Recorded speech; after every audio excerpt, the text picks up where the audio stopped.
วันนี้เราจะเริ่มซีรีส์ใหม่นะครับจากพระธรรมมีคาด้วยกันนะครับวันนี้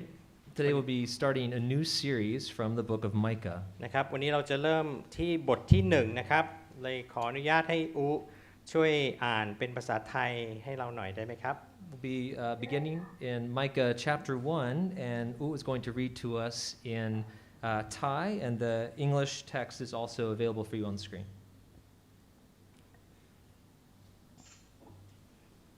พระดำรัสขององค์พระผู้เป็นเจ้า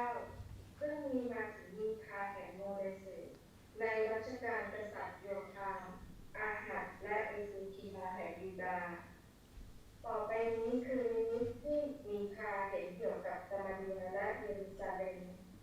ประชาชาติทั้งสิ้นจงฟังเถิดโลกและทุกคนที่อยู่ในโลกฟังพระยาเวห์องค์เจ้าชีวิตจะเป็นพยานกล่าวโทษท่านองค์พระผู้เป็นเจ้าจากพระวิหารศักดิ์สิทธิ์ของพระองค์ดูเถิดองค์พระผู้เป็นเจ้ากำลังเสด็จจากที่ประทับพระองค์เสด็จลงมาและทรงดำเนินอยู่บนเบื้องสูงของโลกภูเขาหลอมละลายใต้พระองค์และภูเขาต่างๆแยกออกเหมือนขี้ผึ้งถูกลนไฟและเหมือนน้ำถาโถมลงมาตามลาดเขาทั้งหมดนี้เนื่องมาจากการล่วงละเมิดของยาโคบเนื่องด้วยบาปทั้งหลายของพงศ์พันธุ์อิสราเอลยาโคบล่วงละเมิดอะไรไม่ใช่สมาเรียหรอกหรือสถานบูชาบนที่สูงของยูดาห์นั้นคืออะไรไม่ใช่เยรูซาเล็มหรอกหรือฉะนั้นเราจะทำให้สมาเรียกลายเป็นซากปรักหักพังเป็นที่ทำสวนองุ่นเราจะเทหินที่ใช้สร้างเมืองนั้นลงในภูเขาและจะเผยฐานรากของเมืองนั้นออกมารูปเคารพทั้งปวงของสมาเรียจะถูกทุบแตกเป็นชิ้นเล็กชิ้นน้อยเครื่องถวายทั้งปวงในวิหารของเมืองนั้นจะถูกไฟเผาเราจะทำลายเทวรูปทั้งหมดของเมืองนั้นเนื่องจากสมาเรียรวบรวมเครื่องถวายมาจากค่าจ้างของโสเภณีมันจะถูกใช้เป็นค่าจ้างโสเภณีอีกด้วยเหตุนี้ข้าพเจ้าจะร้องไห้คร่ำครวญเดินไปมาโดยเปลือยกายและเท้าเปล่าข้าพเจ้าจะร้องโหยหวนเหมือนหมาในและครวญครางเหมือนนกเขาแมวเพราะบาดแผลของสมาเรียเยียวยาไม่ได้และลามมาถึงยูดาห์แล้วมาถึงประตูเมืองของพี่น้องร่วมชาติของข้าพเจ้ามาถึงเยรูซาเล็มเลยทีเดียวอย่าบอกเรื่องนี้ในเมืองกัดอย่าร้องไห้เลยอย่าบอกในเบธโอปาจงเกือบตัวในกลุ่มท่านผู้อาศัยในซาฟีจงผ่านไปอย่างตัวเปล่าเล่าเปลือยและอับอายขายหน้าบรรดาผู้อาศัยในสาอานันจะไม่ออกมาเด็กเอเซียวกำลังทุกโศกการปกป้องคุ้มครองถูกยกไปจากท่านแล้วบรรดาผู้อาศัยในมาโรดดิ้นทุรนทุรายด้วยความเจ็บปวดรอคอยการบรรเทาทุกข์เพราะภัยพิบัติจากองค์พระผู้เป็นเจ้ามาถึงประตูเยรูซาเล็มแล้วท่านผู้อาศัยในลาคิสจงเคียงผูกม้าเข้ากับรถม้าศึกท่านเป็นคนแรกที่นำธิดาแห่งซิโยนให้ทำบาปเพราะได้พบการล่วงละเมิดของอิสราเอลในท่านฉะนั้นท่านจะให้ของขวัญอำลาแก่โมเดเซกัสเมืองอักซิสจะถูกจับได้ว่าหลอกลวงบรรดากษัตริย์อิสราเอลเราจะนำผู้พิชิตมาเหนือเจ้าผู้ซึ่งอาศัยในมาเลซาบรรดาผู้นำผู้ทรงเกียรติของอิสราเอลจะหนีไปหลบที่อัดุลัมจงโกนผมไว้ทุกให้ลูกๆที่เจ้าชื่นใจจงโกนหัวให้ล้านเหมือนนกแร้งเพราะลูกๆของเจ้าจะถูกพาไปเป็นเฉลิมพี่น้องครับให้เราร่วมใจกันอธิษฐานนะครับสาธุการพระเจ้าเราเข้าเฝ้าพระองค์ในบ่ายวันนี้พระเจ้าค่ะขอพระองค์ทรงสถิตอยู่กับเราและให้พระคำของพระองค์เป็นขึ้นจริงในชีวิตของเราผ่านพระวิญญาณบริสุทธิ์ด้วยพระเจ้าค่ะช่วยให้เราเข้าใจถึงพระธรรมตอนนี้เพื่อจะเปลี่ยนแปลงชีวิตเราต่อไปสิ่งใดที่ไม่ใช่มาจากพระองค์ขอให้สิ่งนั้นได้ผ่านไปโดยรวดเร็วพระเจ้าค่ะแต่สิ่งที่มาจากพระองค์ขอพระองค์ทรงเปลี่ยนชีวิตเราผ่านพระคำและพระวิญญาณของพระองค์ด้วยในพระนามพระเยซูคริสต์เจ้าอาเมน พี่น้องครับมีชายคนหนึ่งนะครับชื่อออสการ์กรูนิงนะครับเขาเคยเป็นทหารในหน่วย SS ในค่ายสังหารอัลสวิชนะครับค่ายที่เคยได้ฆ่าคนยิวมากว่า1 ล้านคนแล้ว Today we share the story of Oscar Groening. He was an SS officer at Auschwitz death camp where more than 1 million Jews were killed. ตอนนั้นนะครับเขามีอายุได้เพียง24เท่านั้น At that time he was only 24 years old. พี่น้องหลังจากเยอรมันแพ้สงครามเนี่ยออสการ์โกรนิงเนี่ยก็ได้กลับไปอาศัยอยู่ในเมืองเล็กๆแห่งหนึ่งนะครับอย่างเงียบ After Germany lost the war, Oscar Groening actually returned to live in a small town and just went silent. ๆจนกระทั่งเขาอายุ94นะครับเขาถึงถูกจับขึ้นศาลแล้วก็หลังจากลอยนวลมาประมาณ70 ปี But when he was 94 years old, he was actually arrested and taken to court after living in freedom for 70 years. ออสการ์โกรนิงครับถูกพิพากษาลงโทษเพราะความผิดของเขา And at that court, Oscar Groening was judged for his crimes. และเขาหนีการพิพากษานี้ไม่ได้เพราะว่าความยุติธรรมจะต้องชนะเสมอใช่ไหมครับพี่น้อง He was not able to escape judgment. Justice always prevails. แต่จริงๆแล้วครับพี่น้องหลังสงครามโลกครั้งที่2เนี่ยมีทหารในหน่วย SS เนี่ยเหลืออยู่ประมาณ 800,000 คนนะครับ But in reality, there were 800,000 SS soldiers that survived World War II. และมีคนเนี่ยถูกสอบสวนว่าเกี่ยวข้องกับการล้างเผ่าพันธุ์ที่อยู่ในกอง SS เนี่ย100,000 คน And about 100,000 of them were investigated for the genocide of the Jews. แต่มีเพียง 6,200 คนเท่านั้นนะครับที่ถูกฟ้องขึ้นศาลและมีเพียง100 กว่าคนเท่านั้นที่ถูกพิพากษาลงโทษจริง But only 6,200 were charged. Only a little more than 100 actually received judgment. ๆพี่น้องครับคนที่ถูกพิพากษาส่วนใหญ่ถูกปล่อยออกมาหลังจากติดคุกเพียงไม่กี่ปีเท่านั้น Most who received judgment were released only after just a few years in prison. ได้ออสการ์โกรนิงเองนะครับแก่ตายครับระหว่างรอการอุทธรณ์แล้วเขาไม่ได้รับการพิพากษาแม้แต่วันเดียว And Oscar Groening himself died while awaiting repeal. He did not actually serve a day in prison. พี่น้องครับอย่างที่เรารู้กันดีครับการพิพากษาของมนุษย์มีความบกพร่องไม่สมบูรณ์มากมาย As we know, human judgment is imperfect. คนที่ไม่ผิดถูกพิพากษาถูกลงโทษและคนที่ผิดลอยนวลและเป็นใหญ่เป็นโต People who are not guilty are punished. Those who are guilty are freed and flourish. แต่พระธรรมของเราในวันนี้นะครับนำเสนอนะครับว่าการพิพากษาของพระเจ้าไม่บกพร่องแน่นอนครับพี่น้อง But our text today presents that God's judgment is perfect. แต่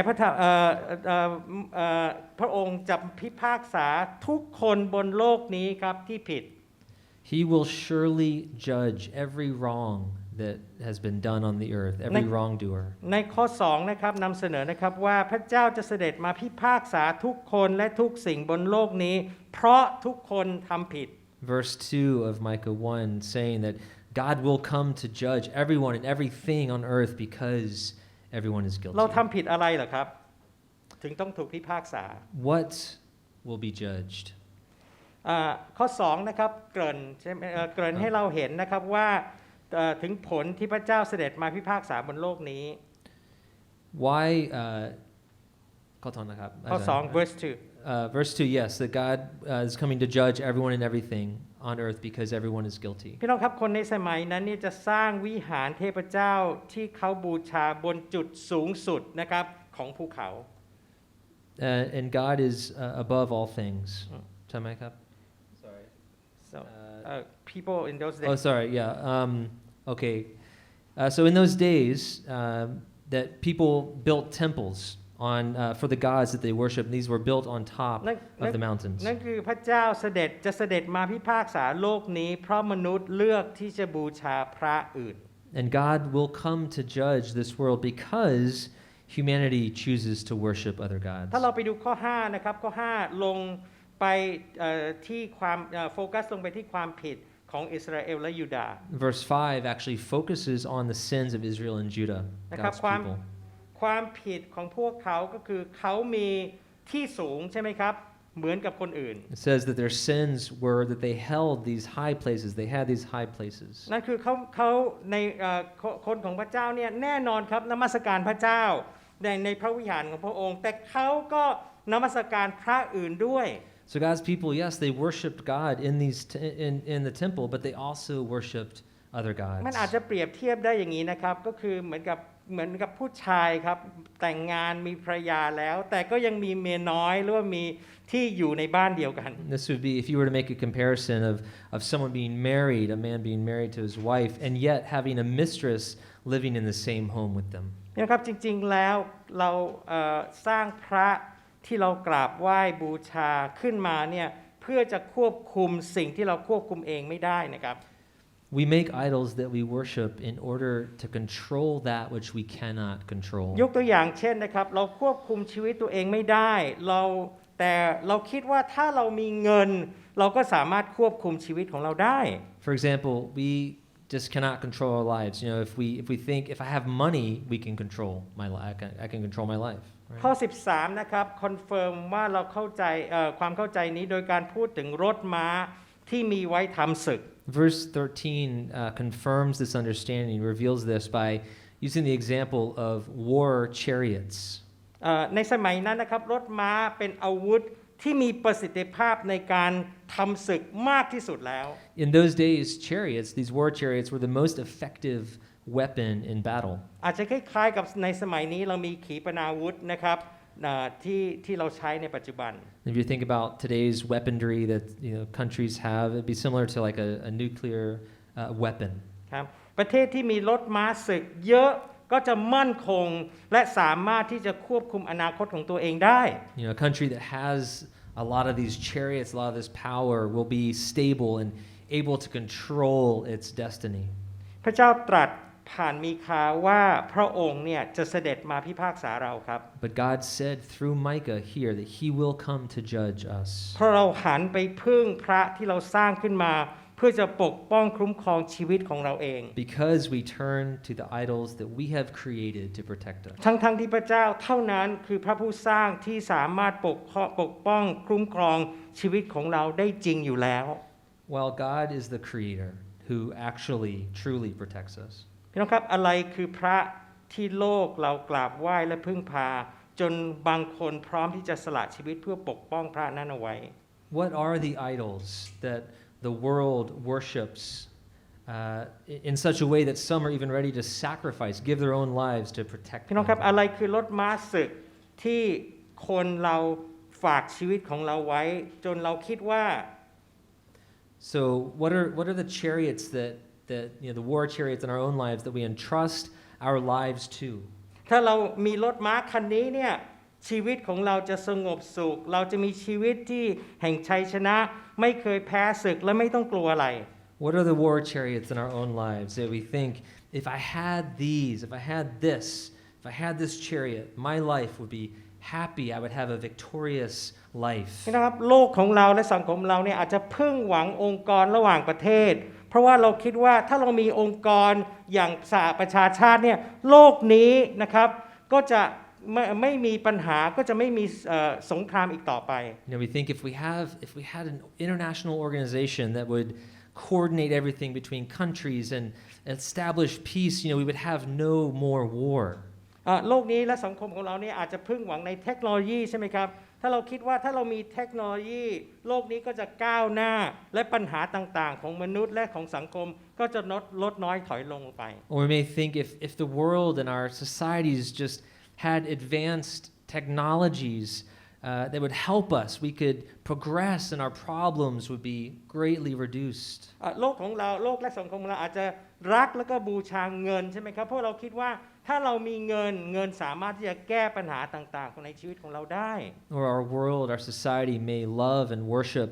money because we think money can solve our problems. หรือว่าโลกของเราอาจจะรักและบูชาระบอบการปกครองที่สามารถแก้ปัญหาต่างๆของมนุษย์ได้ Or we may think that a certain form of governance or a certain organization can come and solve various problems of humanity. พี่น้องครับ ล่าสุดโลกของเราอาจจะพึ่งหวังในนวัตกรรมแห่งทางการแพทย์นะครับที่จะสามารถเอาชนะปัญหาทางสุขภาพต่างๆของเราได้ Or we may think the world and society can trust in medical innovations to overcome and conquer health problems. พี่น้องครับเราทุกคนอาศัยบนโลกและสังคมที่พยายามสื่อค่านิยมเหล่านี้ให้กับเราทุกวันนะครับ So we live in a world and a society that presents us with these kinds of values every day. และถ้าเราฟังมันเยอะๆหรือว่าฟังมันมากเกินไปเนี่ยเราอาจจะคล้อยตามไปเรื่อยๆแล้วคิดว่าเทคโนโลยีหรือว่าเงินหรือว่าระบอบการปกครองหรือว่านวัตกรรมทางการแพทย์เนี่ยสิ่งเหล่านี้สามารถแก้ปัญหาของโลกนี้ได้จริง And so if we listen too much to these again and again, we slowly begin to believe in these values. We begin to believe that yes, technology or money or modern inventions and medical innovations can help us. They can save us from that which would seek to destroy us. ๆพี่น้องครับมันไม่ผิดนะครับที่เราจะมีรถม้าในชีวิตของเรา Now, friends, it's not wrong to think about, what are the war chariots in our own ไม่ hearts. ผิดนะครับที่เราจะใช้คอมพิวเตอร์หรือ iPad หรือเทคโนโลยีต่างๆไม่ผิดที่เราจะใช้เงิน It's not wrong for us to use iPads and computers and various technologies or to have money. ไม่ผิดนะครับที่เราจะเชื่อว่าระบบการเงินหรือการปกครองบางอย่างดีกว่าระบบอื่น It's not wrong to believe that some financial or government systems are better than others. ไม่ผิดนะครับที่เราจะไปหาหมอแล้วก็ฉีดวัคซีนครับ It's not wrong to seek medical attention or to go to a doctor to get vaccines. เพราะฉะนั้นรถม้าในศึกในตัวของมันเองไม่ใช่ปัญหาแต่ปัญหาอยู่ที่ใจของเราครับพี่น้อง The chariot in and of itself is not the problem. The problem is within our hearts. It lies within our hearts. เยเรมีบทที่17ใช่ไหมครับข้อ9นะครับได้พูดให้เราจังชัดเจนนะครับว่าจิตใจเป็นตัวล่อลวงเหนือสิ่งอื่นใดและเสื่อมทรามจนสุดจะแก้ไขใครจะเข้าใจจิตใจนั้นได้ In the book of Jeremiah, verse 17, verse 9, chapter 17, verse 9, we read this: "The heart is deceitful above all things and beyond cure. Who can understand it?" ดังนั้นครับพี่น้องเราต้องระวังใจของเราครับไม่ให้ม้าศึกเหล่านี้ในชีวิตของเราเนี่ยกลายมาเป็นรูปเคารพที่เราหลงไหล So we must guard our hearts, not let these war chariots become idols that we love and that we worship. นะครับเราจะรู้ได้ไงครับว่าม้าศึกของเรากลายมาเป็นพระที่เราหลงไหลและบูชา So here's the question: how do we know that our chariot has become an idol that we love and worship? เราต้องสำรวจใจของเราเรื่อยๆนะครับพี่น้อง We have to constantly be examining our hearts in this. สิ่งแรกครับเราต้องสำรวจนะครับว่าสมมุติว่าเราอาจจะยังไม่มีม้าศึกที่เราชอบแต่ว่าเราคิดว่าม้าศึกเนี่ยนะครับหรือว่ารถม้าศึกเนี่ยเราคิดว่ามันสามารถที่จะช่วยเราได้เพราะฉะนั้นเราจะพยายามทำทุกสิ่งครับเพื่อจะให้ได้รถม้าศึกนี้มา So one example would be as we examine our hearts about what might reveal to us as it become an idol is if we don't have this thing, we don't have this chariot, and yet we still believe it would help us if we had it. And so we do anything it takes to get that, to achieve that. ยกตัวอย่างเช่นนะครับถ้าเราคิดว่าเงินเนี่ยคือรถม้าศึกที่สามารถทำให้ชีวิตของเราเนี่ยมั่นคงได้เราก็จะทำงานอย่างตัวเป็นเกลียวครับเพื่อจะหาเงินมา So for example, if we think, the war chariot in our own lives is money, right? Financial wealth. If we think, well, that's what would help me. That's what would give me safety, stability. Then we will do whatever we can. We will work extremely hard to make money. อันนั้นในกรณีที่เรายังไม่มีนะครับแต่ในกรณีที่เรามีรถม้าศึกแล้วเนี่ยเราก็จะพยายามทำทุกอย่างเพื่อจะเก็บรักษามันเอาไว้ครับ Another example would be as we examine our hearts, if we already have this thing, we already have this war chariot, we will do whatever we can to keep it.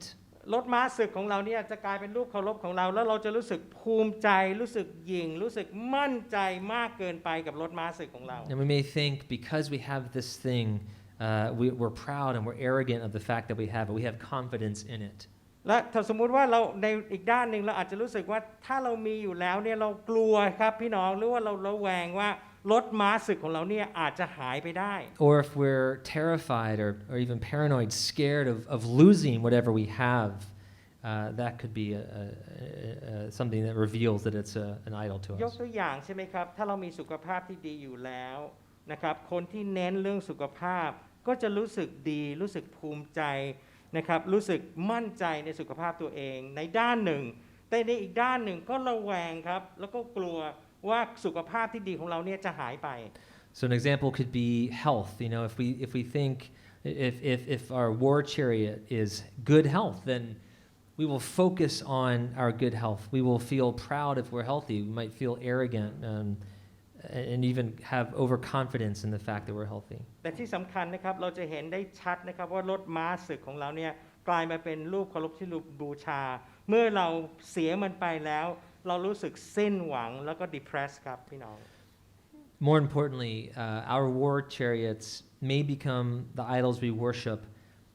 and if we were to lose them, or if we lose them, when we lose them, we become hopeless and depressed. พี่น้องครับในประวัติศาสตร์ของโลกนี้ตลาดหุ้นล่มหลายรอบนะครับและทุกครั้งที่ตลาดหุ้นล่มเนี่ยจะมีคนฆ่าตัวตาย Even thinking about sometimes in the financial realm in this world with the like a crash of the stock market, even people would be moved to take their own lives because of their idol of money. พี่น้องครับสิ่งเหล่านี้คือสัญญาณนะครับว่าใจของเราผิดปกติครับที่ปล่อยให้รถม้าศึกกลายไปเป็นพระที่เราเคารพบูชา These are signs and examples that our hearts are abnormal to let this war chariot become an idol that we would love and worship. ใจที่ผิดปกติครับทำให้เราให้เกิดอารมณ์ที่รุนแรงต่างๆ An abnormal heart causes various and intense emotions. เช่นใจที่ปกตินะครับจะทำให้รู้สึกเราหมดให้เรารู้สึกสิ้นหวังเมื่อพรรคการเมืองที่เราเชียร์เนี่ยแพ้การเลือกตั้ง So, for example, a feeling of despair if our political party loses an election. นะครับหรือความรู้สึกกลัวเมื่อเข้ามาคอนโทรลให้ในการใช้ชีวิตในสถานการณ์ที่เราคอนโทรลสถานการณ์ของโควิดไม่ได้ Or even like a feeling of fear that we may experience when we can't control our lives because of COVID and its situation in our own lives. พี่น้องครับดังนั้นเราจะถูกพิพากษาเพราะใจของเราหันเหจากพระเจ้าไปกราบไหว้บูชาพระอื่น So friends, we will be judged because our hearts turn away from God to worship other gods. แล้วเราจะหนีการพิพากษานี้ได้หรือไม่ครับ So can we escape judgment? ข้อ 4 นะครับได้กล่าวว่าไม่มีสิ่งใดหยุดยั้งการพิพากษาของพระเจ้าได้ Verse 4 talks about how nothing can stop God's judgments. ข้อ 7 นะครับบอกต่อไปนะครับว่ารูปเคารพทั้งสิ้นของเมืองนั้นจะถูกบดขยี้สินจ้างทั้งสิ้นของเมืองเพศยานั้นจะถูกเผาเสียด้วยไฟและรูปเคารพทั้งสิ้นของเมืองนั้นเราจะทำให้ร้าง Verse 7 reads, All her carved images shall be beaten to pieces, all her wages shall be burned with fire, and all her idols I will lay to waste. น่าสนใจนะครับข้อ 13 นี่ครับพระเจ้าท้านะครับให้คนเอาทัพรถม้าของเขาเนี่ยออกมาต่อสู้กับพระองค์ And in verse 13, God dares his people to bring their chariots to come and fight against him. พระเจ้าเตือนนะครับว่าการพิพากษาของพระองค์จะมาแน่ God warns that his judgment will surely come. และรถม้าศึกของเราเนี่ยจะไม่สามารถหยุดยั้งการพิพากษาของพระองค์ได้ And our chariots cannot stop his judgment. พี่น้องครับในกรณีนั้นเนี่ยพระเจ้าส่งกองทัพอัสซีเรียและบาบิโลนนะครับมาเพื่อเป็นเครื่องมือของพระองค์ในการพิพากษา And in this case, in this text, God was sending the Assyrians and the Babylonians as instruments of his judgment. และไม่มีรถม้าศึกไหนสามารถสู้กับมหาอำนาจทั้งสองนี้ได้ And there were no chariots that could fight against these superpowers. และพวกเขาจะไม่มีวันหลีกเลี่ยงการพิพากษาของพระเจ้าได้ They could never avoid God's judgments. พี่น้องครับการพิพากษาครั้งนั้นเป็นเพียงสัญญาณเตือนภัยถึงการพิพากษาครั้งสุดท้ายที่พระคัมภีร์พูดถึงนะครับ Now that judgment was only a warning sign of the final judgment that the Bible speaks of. ไม่มีรถม้าศึกของใครสามารถหยุดการพิพากษาครั้งสุดท้ายของพระเจ้าได้ And no chariots can stop God's final judgment. พี่น้องครับปัจจุบันเรายังเห็นสัญญาณเตือนภัยของการพิพากษาครั้งสุดท้ายนี้อย่างต่อเนื่องนะครับ And today, we still see continual warning signs of God's final judgment. ทุกครั้งที่เราคิดว่ารถม้าศึกของเราเข้มแข็งเราจะพบว่ามันไม่สามารถหยุดการพิพากษาของพระเจ้าได้ Every time we think that our own war chariot is powerful, we discover that we cannot stop God's judgment. พี่น้องเมื่อเราเชื่อมั่นในเทคโนโลยีนะครับเราจะพบว่ามันเปราะบางนะครับพี่น้อง When we put our trust in technology, for example, we find it to be fragile. พี่น้องครับนักวิทยาศาสตร์เตือนเรานะครับว่าเปลวสุริยะหรือพายุสุริยะขนาดใหญ่เนี่ยสามารถทำลายเครื่องใช้อิเล็กทรอนิกส์จำนวนมากที่เรามีในปัจจุบันได้นะครับและไม่มีสิ่งใดที่จะหยุดมันได้เลย Just as an example of the fragility of technology, scientists warn that giant solar flares or large solar storms can actually render most of the electronics that we have on Earth useless.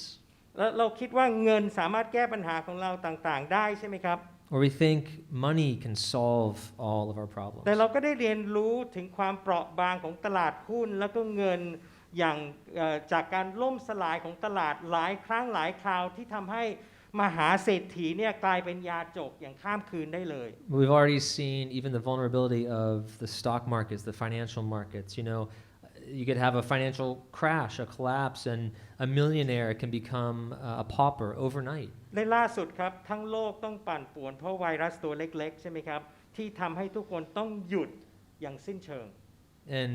more recently, we've seen how the world has been brought to its knees by a tiny virus that has made everyone have to stop and has led to hopelessness. พี่น้องครับอย่าลืมนะครับว่าโควิดเนี่ยระบาดง่ายก็จริงแต่เรทของการเสียชีวิตต่ำพอสมควร Don't forget that COVID,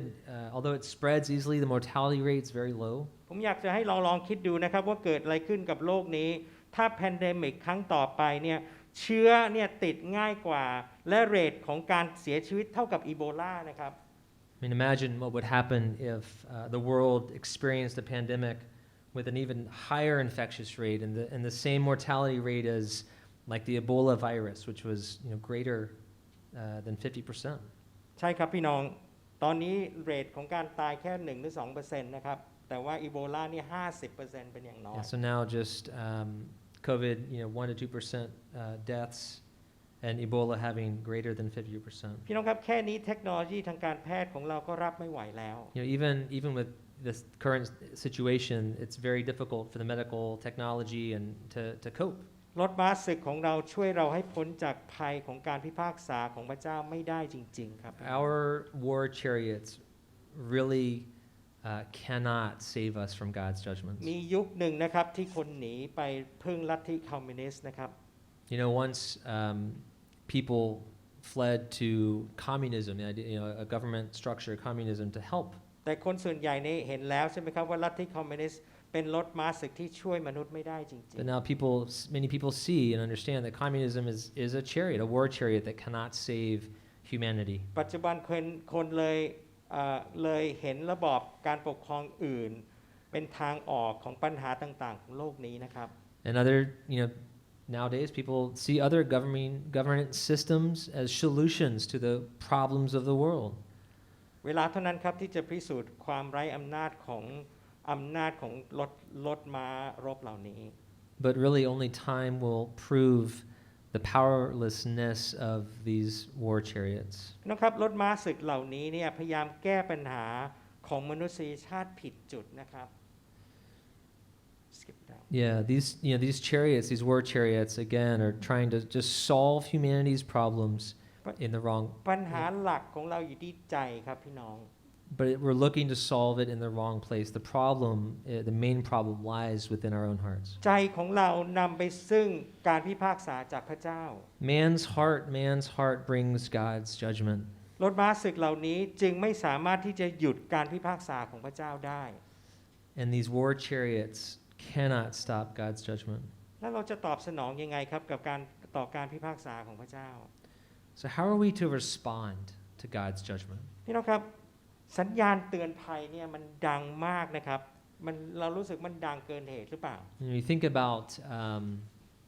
an alarm, right? That's giving a warning. It can be very loud. เคยไหมครับเวลาเรามีเหมือนกับฝึกการ fire drill ใช่ไหมเราสัญญาณมันดังมากเลยมันอาจจะดังไปนะ You ever been in a fire drill and you're walking past the alarm and it's just this is so loud. พี่น้องครับถ้ามันไม่มีภัยอะไรนะผมก็เห็นด้วยนะครับว่าสัญญาณเตือนภัยเหล่านี้มันดังเกินไปนะครับพี่น้อง But the loudness is for a reason. It's there for a reason. นะครับแต่ถ้าสมมุติว่าตึกของเราเนี่ยกำลังเกิดไฟไหม้จริง I mean, imagine if the building was truly on fire. It wasn't just a drill, it was a real fire. ๆนะครับความดังของสัญญาณเตือนภัยจะเป็นสิ่งที่สำคัญยิ่งเลยนะครับพี่น้อง The loudness of the alarm would be of utmost importance. เพราะอะไรครับเพราะสัญญาณเตือนภัยจะปลุกให้เราตื่นจากการใช้ชีวิตอย่างปกติธรรมดาและวิ่งไปหาที่ลี้ภัยถูกไหมครับ Why? Because the alarm would waken us up from our normal life. It would warn us and help us to run, to flee, and find refuge. เราเห็นมีคานะครับประกาศถึงการพิพากษาของพระเจ้าแล้วเราถามว่าทำไม So why did Micah declare God's judgment? ก็เพื่อปลุกเราไงครับให้ตื่นจากการใช้ชีวิตปกติธรรมดาครับแล้ววิ่งไปหาที่ลี้ภัย It was to awaken us from our sense of normalcy and to run to seek refuge in God. มีคาประกาศการพิพากษาพระเจ้าเพื่อบอกว่าเราได้ทำผิดต่อพระเจ้าและภัยของการพิพากษาของพระองค์กำลังจะมาถึงเรา Micah proclaims God's judgment to tell us that we have sinned against him and the peril of judgment is upon us. และข้อ8นะครับต้องตอบการผู้รับการตอบสนองที่เหมาะสมของการพิพากษาคือการโอดครวญและร่ำไห้ You know, verse 8 speaks to the appropriate response to God's judgment is to weep and to wail. เพราะข้อ9บอกใช่ไหมครับว่าบาดแผลของเมืองนั้นรักษาไม่หาย Verse 9 says her wound is incurable. For example, just นั่นก็คือเรารักษาตัวเองให้หายไม่ได้ it's an incurable wound. We cannot heal ourselves. ครับในข้อ10นะครับเราเห็นมีคาโอดครวญที่เห็นราชวงศ์ของดาวิดเนี่ยกำลังถูกพิพากษา And in verse 10 we see Micah lament over the coming judgment of God upon the royal house of David. พี่น้องครับถ้าเรารู้ว่าการพิพากษาของพระเจ้าจะมาแน่นอนและไม่มีใครหยุดมันได้เราต้องโอดครวญต่อปัญหาใจของเราแต่ละคนนะครับและสังคมของเราด้วย Friends, if we know that God's judgment will surely come and that no one can stop it, we must grieve over our sinful hearts and over our society's sinful problems. จริงๆครับจริงๆความเสียใจนี้เป็นสิ่งที่ดีนะ But this grief is a good thing. อาจารย์เปโลเขียนจดหมายตักเตือนคริสเตียนในเมืองโครินธ์จนทำให้พวกเขาต้องร้องไห้เสียใจนะครับ The Apostle Paul wrote a letter to Christians in Corinth admonishing them, and actually it caused them grief. เมื่ออาจารย์เปโลได้ยินสิ่งนี้เขาเลยเขียนตอบกลับไปหา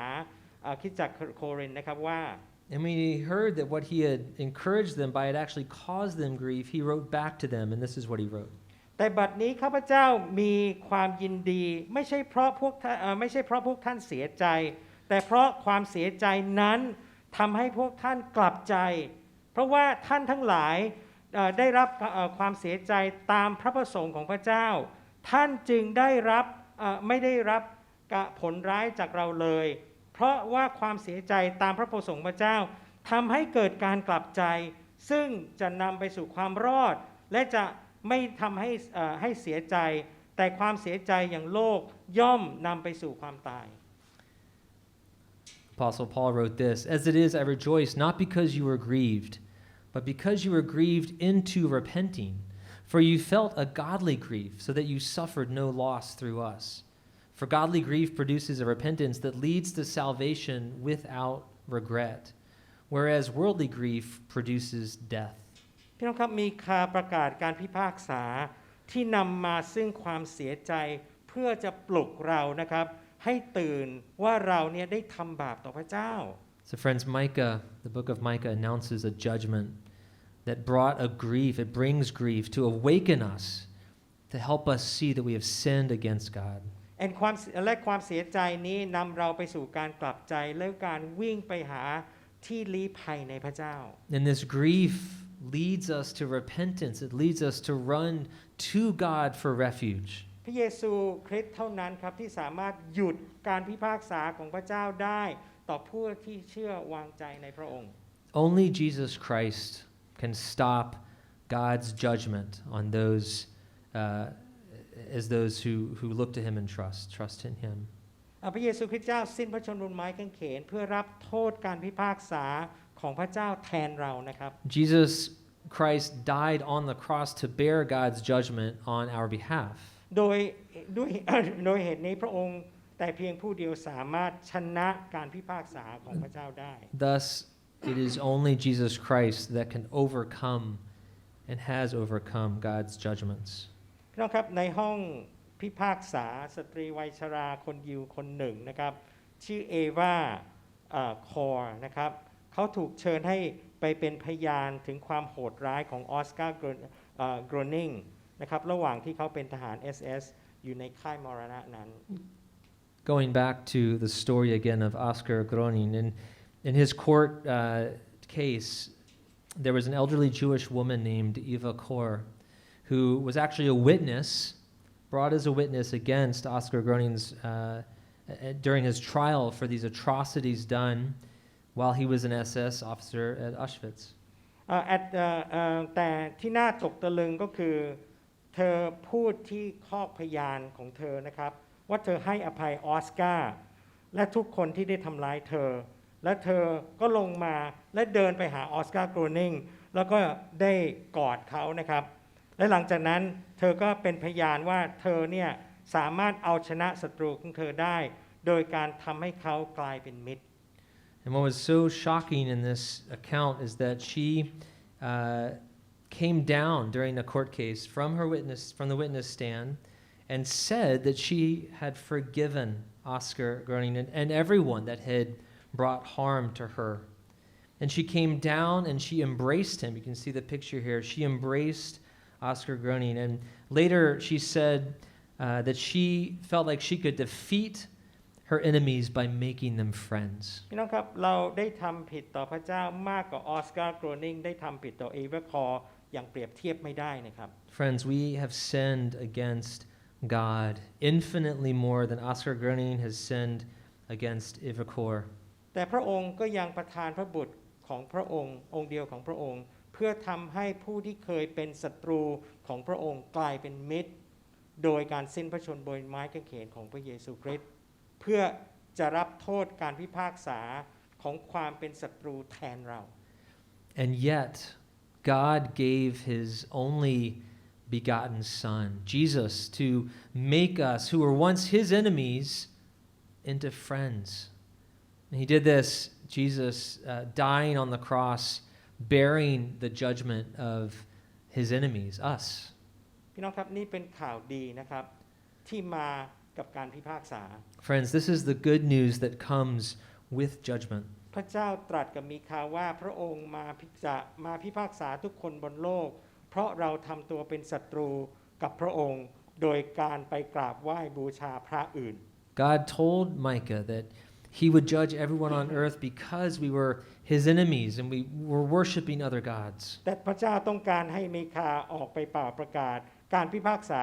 ไม่ใช่เพราะพระองค์เป็นเซดิสนะครับที่มีความสุขกับการทรมานของผู้อื่น But God wanted Micah to go out and proclaim his judgment not because he's a sadist who enjoys tormenting others. พระเจ้าต้องการให้เราเสียใจกับการที่เราทำตัวเป็นกบฏให้เราต้องการที่ให้เรากลับใจแล้วกลับมาเป็นเพื่อนและได้พบกับความรอดในพระองค์ครับพี่น้อง But instead God longs that humans would have grief over their rebellion, that we would grieve over our rebellion against God. พี่น้องครับถ้าพี่น้องที่ฟังอยู่ในปัจจุบันยังไม่รู้จักพระเยซูคริสต์เจ้านะครับผมอยากจะเชิญชวนพี่น้องในบ่ายวันนี้นะครับ If today as you're hearing this and you realize, I'm not one that calls upon Jesus as my Savior, I invite you to come and look at this and to come to Him, run to Him. พระเจ้าต้องการให้คุณรอดจากการพิพากษาของพระองค์ครับ God must judge those who rebel against Him. And He wants to save you from that. And He longs to save us, yes. ผมอยากจะเชิญชวนพี่น้องนะครับให้มาพึ่งที่ลี้ภัยในพระเยซูคริสต์ด้วยกันนะครับ And I want to invite you to come to God, to rest in Him, be secure in Him. ดังนั้นการพิพากษาของพระเจ้าจึงกลายเป็นข่าวดีครับที่เราต้องนำไปเตือนใจตัวเองทุกวัน Therefore, in light of all of this, God's judgments become good news that we must remind ourselves of every day. และข่าวดีนี้ที่เราต้องนำไปประกาศให้กับทุกคนบนโลก And that we can proclaim it, we can share this with everyone in the world as well. ให้เราร่วมใจกันอธิษฐานครับ Let's pray together. ข้าแต่พระเจ้าเราเข้าเฝ้าพระองค์วันนี้พระเจ้าข้าด้วยความยำเกรงพระองค์ที่พระองค์ทรงเป็นพระเจ้าผู้ทรงสร้างฟ้าสวรรค์และเป็นดินโลกและพระองค์ทรงเป็นเจ้าชีวิตของเราพระเจ้าข้าข้าแต่พระเจ้าเราขอสารภาพความผิดบาปต่อพระองค์ในวันนี้ที่เราได้ทำตัวเป็นศัตรูของพระองค์แต่เราขอบคุณพระเจ้าพระเจ้าข้าที่พระองค์ได้เปิดทางให้เราได้กลับมาเป็นเพื่อนของพระองค์อีกทีนึงผ่านพระเยซูคริสต์ขอพระองค์ทรงนำเราพระเจ้าข้าแล้วก็ให้จิตใจของเราได้รับการเปลี่ยนแปลงแล้วก็เข้ามาพึ่งแล้วก็ลี้ภัยในพระองค์ในพระนามพระเยซูคริสต์เจ้าอาเมน